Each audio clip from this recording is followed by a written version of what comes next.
On a plane transporting prisoners, an extremely dangerous and mysterious man was brought aboard.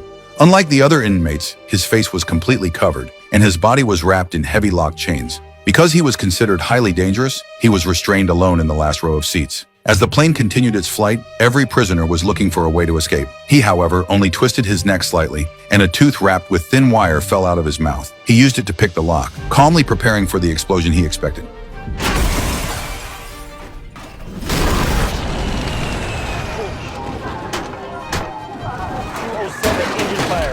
Suddenly, an engine caught fire, and the pilots attempted an emergency landing. Some prisoners died in the crash, while others took the opportunity to seize the handcuff keys.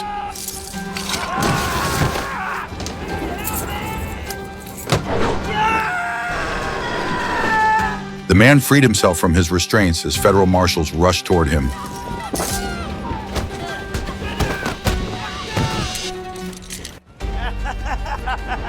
With only 600 meters left to the ground, the emergency landing site was a remote valley in Alaska. The prisoners began attacking the marshals and pilots, and amid the chaos, a bearded man stepped forward.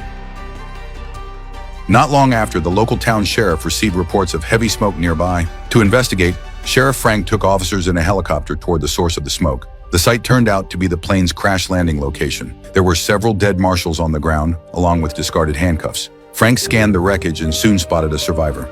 We got a live one! Ambush. Ambush.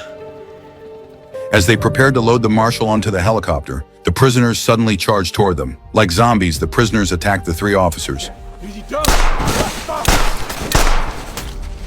But after several gunshots, they were forced to retreat. Two officers tried to help the wounded marshal escape, but the prisoners charged again, forcing Frank to fight alone.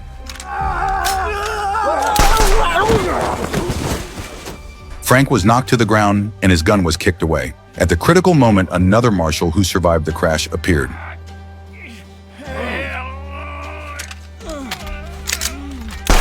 The bullets nearly hit Frank because this marshal had already gone blind. Frank supported him and immediately moved toward the helicopter. After the helicopter landed, state police also arrived on the scene. Frank organized everyone, began setting up a command plan, and notified the hospital to activate emergency protocols. Tell them they got a tidal wave of trouble coming their way. Frank's wife, who worked at the hospital, received the alert. Worried about her husband, she immediately tried to call him. Be careful, all right? And stay safe until the cavalry gets here. Honey, we are the cavalry. Frank questioned the surviving marshal, who said one prisoner had broken free and sabotaged the plane. Which one? The marshal did not know the man's identity, only that the plane suddenly changed course, flew to an Air Force base, and picked up